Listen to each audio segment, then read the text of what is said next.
I think it's absolutely critical to know your why. If you are starting a business, you need to understand why you're actually doing it. So when I started Tasha's in Athol, why did I want to open? Obviously because of money. Of course you want to make money. But when you start unpacking it, at the heart of it, it was to make people happy. And how was I going to do that? I was going to build a beautiful space, serve great food, make sure the staff were driven, make sure the managers were on the floor, driving the staff. And at the essence of it is, I'm a people pleaser. And that's what it was about. I'm going to open this restaurant and I'm going to make sure that everyone in my environment that I can control is going to have the best possible experience. And I think if you take that back to any business, and I use the example of Apple in the talk, you know, it's why are they doing what they're doing? It's not just about making computers. And I think a lot of businesses don't actually understand. They think, I'm going to do this and I'm going to make cash. And especially in my game and in the food business, people are doing it for the wrong reason. You know, the purpose isn't there. They're doing it just because they think they're going to roll out 200, 300, 400 stores. They forget that those customers have got to come to those 200, 300, 400, 500 stores, or 10, 20, 30, or even that one store. How are you going to get customers to come there? And really that's a critical thing, and I think it applies to any industry.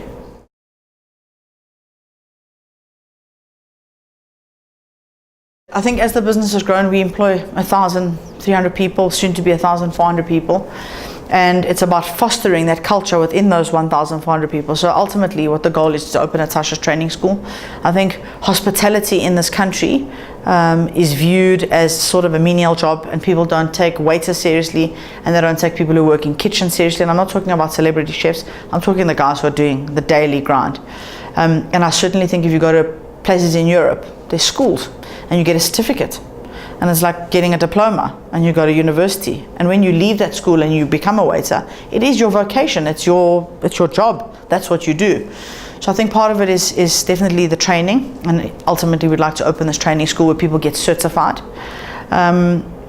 Also within our company, because we've now managed to open a store in Dubai, there's a lot of the staff who understand that they can grow. So I've got the lady who's running my store in Dubai, my kitchen in Dubai, is a lady who started me as a scullery, with me as a scullery in Bedfordview. So when I opened my Tasha's in Bedfordview, she was washing dishes. She then became a toaster. She then became a griller. She became a junior manager. From junior manager to manager, and now she's in Dubai running the store, earning 3 times what she would earn here. So making sure that you've got scalability where your staff don't feel like they're going to stagnate. And of course, not everyone can go up in the ranks, and not everyone's got the ambition to grow up in the ranks. But you need to be able to have the opportunities there in order for the staff to believe in the brand. And then we run competitions, you know, monthly, weekly within the store. Who's going to be the best waiter? Who's going to be the best barista? Who's going to be the best griller? And again, that's important.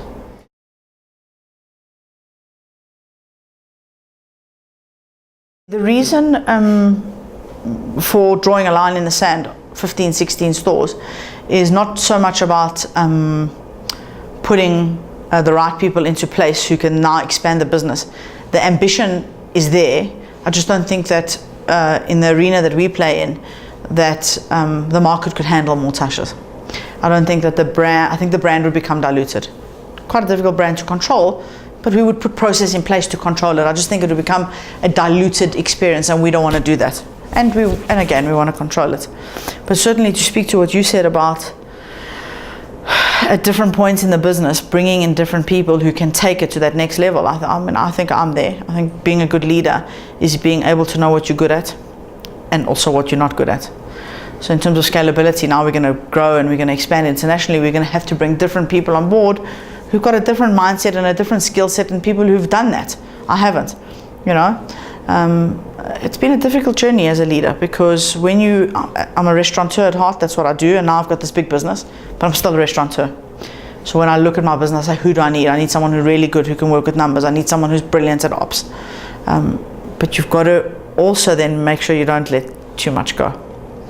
And you've got to hold on to the stuff that you're really good at, because that's where the brand integrity lies and the IP lies.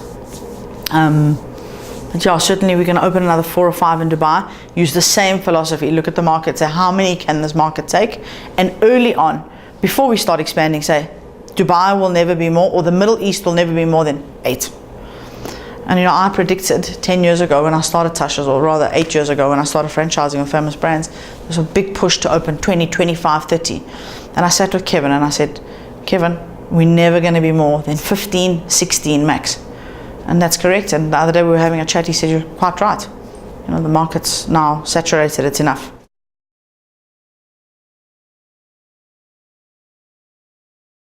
You're never going to know if someone's 100% aligned. And I think that alignment is something that needs reminding all the time. And it is about communicating.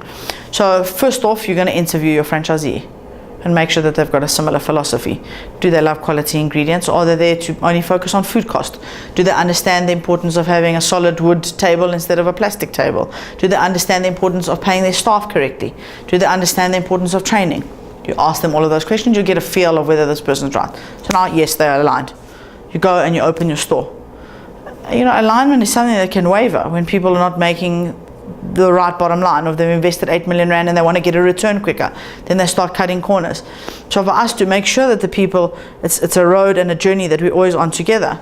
We've got a big head office team. We do SOEs, they're called SOE, Standard of Excellence programs, where we visit our franchisees at least twice a month, mystery shoppers twice a month. We run competitions. We sending emails out all the time. I'm visiting the stores. My brother's visiting the stores. We've got 11 people at head office.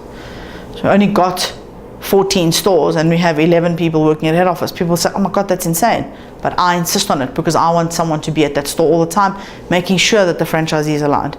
Because when you're talking about rands and cents, alignment can easily waver.